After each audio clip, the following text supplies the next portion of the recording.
うん。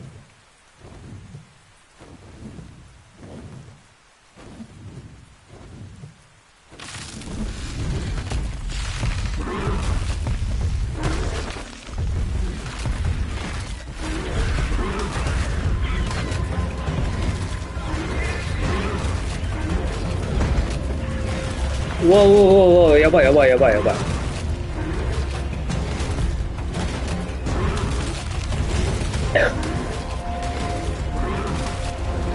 しよう。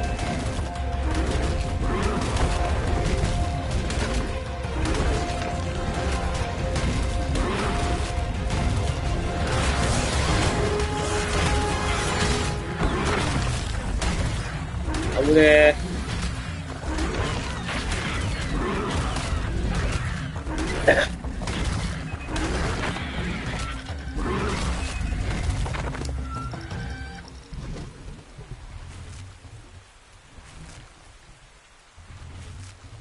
3000ぐらい体力減った。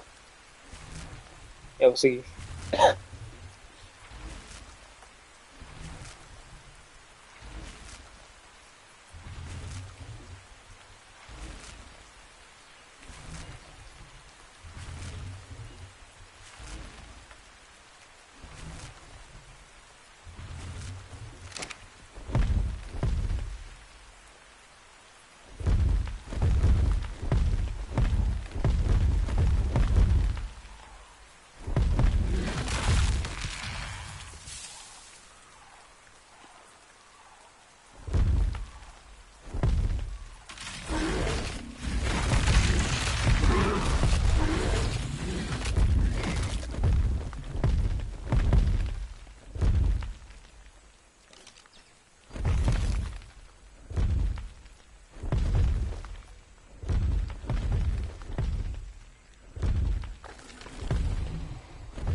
ここら辺のはずなのに。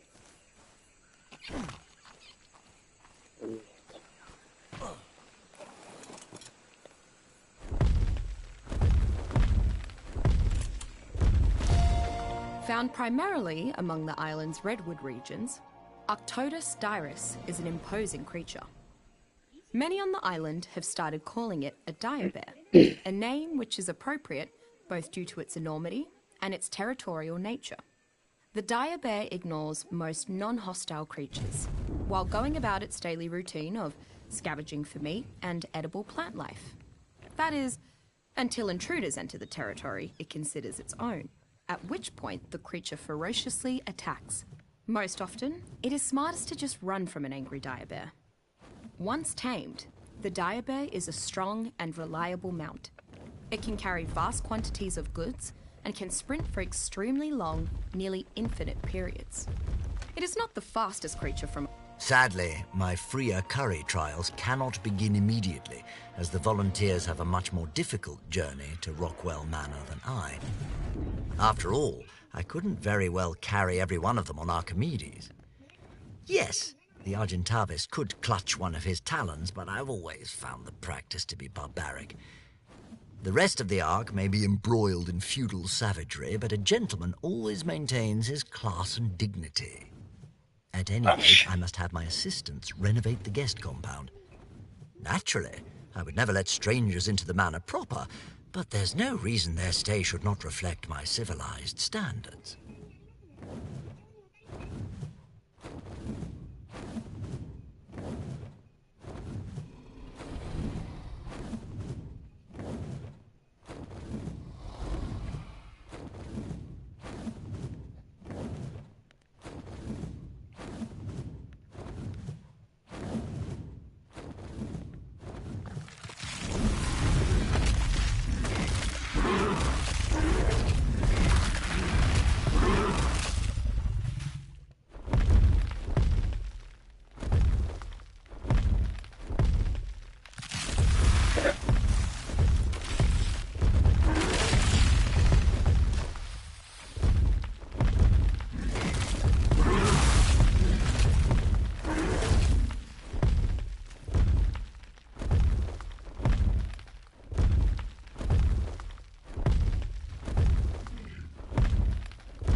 Kairuku waitaki is an amazingly docile and friendly creature to everything but fish.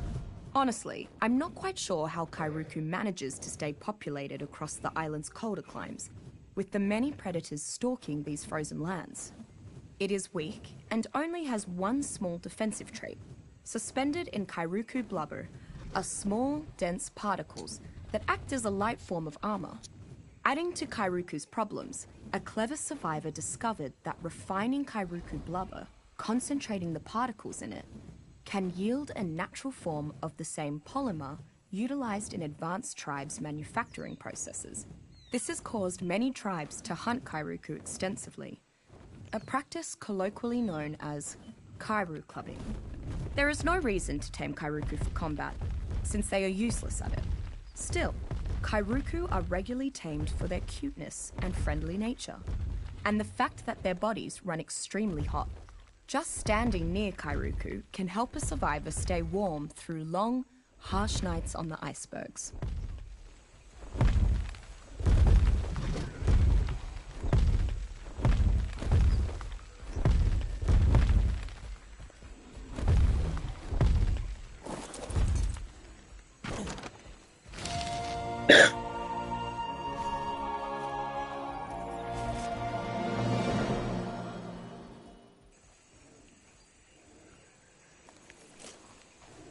Bagus.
When Nerva and his band return from the cave, they'll decide my fate. So this may be my final chance to reflect. I may as well take advantage of it. I realize that had I just ignored the signs and accepted this paradise at face value, I'd still be happy and free. Would that have been better? I don't think so. After a lot of thought, I've decided that I'd rather die seeking the truth than live in an illusion. That, as Rockwell would say, is the path of a true scientist. Not that I'm Galileo battling the church or anything, but hey, it's something to hold on to.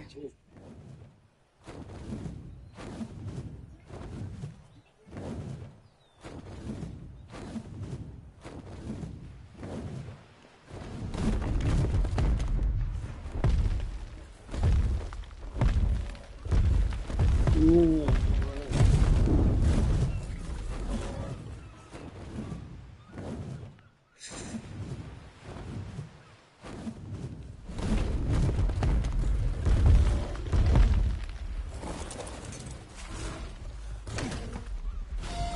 Any chemist worth his salt knows the irreplaceable value of testing.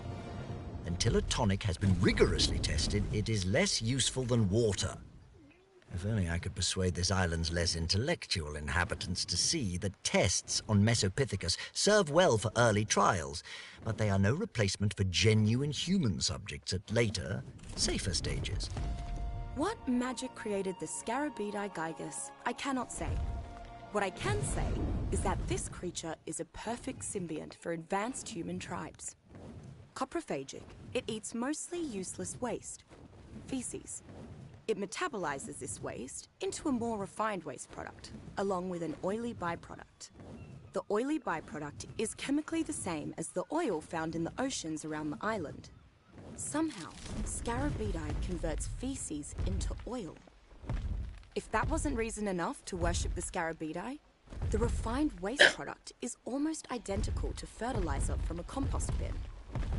Scarabeei makes me think humans have been on the island for a long time. Why else would a creature evolve to be such a perfect pet? Most tribes jealously protect... Before arriving on this island, I would have dismissed the idea of a device instantly transporting a person from one location to another as complete and utter poppycock. Yet, that appears exactly what the strange platforms beneath the obelisks are capable of doing. Astounding. Yes, there was a dragon on the other side. I'm sure Mr. Nerva and his men fought quite the heroic battle, but discovering another slobbering beast is trivial in comparison. Imagine, one could go from one side of the globe to the other in the blink of an eye, and I'll wager that is just the start of the obelisk's capabilities. I must learn more. I must!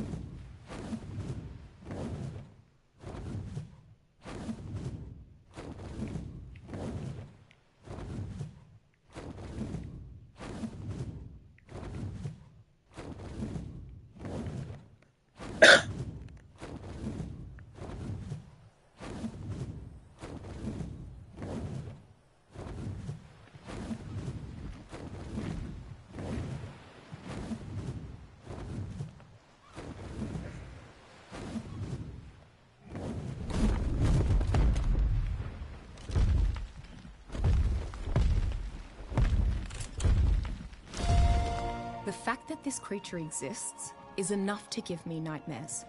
Like the island's other arthropods, Arthropleura felsanguis has become much larger than I might have believed possible. It's a very aggressive hunter, but prefers to eat meat after it has rotted for some time, and will voraciously seek out such delicacies. Arthropleura's blood has a very low pH, to the point that it can dissolve many materials. This acidic blood splashes back on anything that directly attacks it, weakening the durability of weapons and hurting attackers.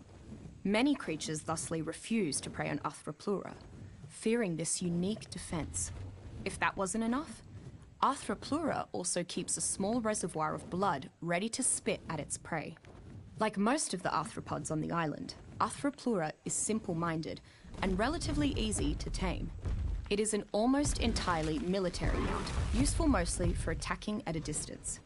Thanks to its unique defenses, whether hunting or warring, Arthropleura is generally safe from all but the largest of creatures.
Miss Walker's impromptu visits are always an unexpected pleasure.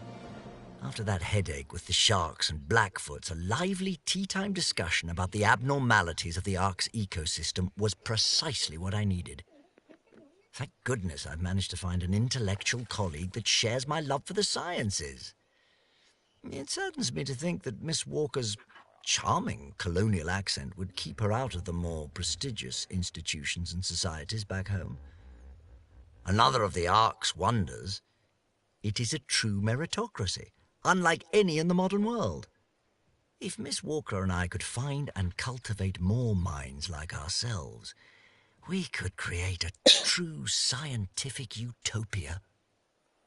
配信終わろう。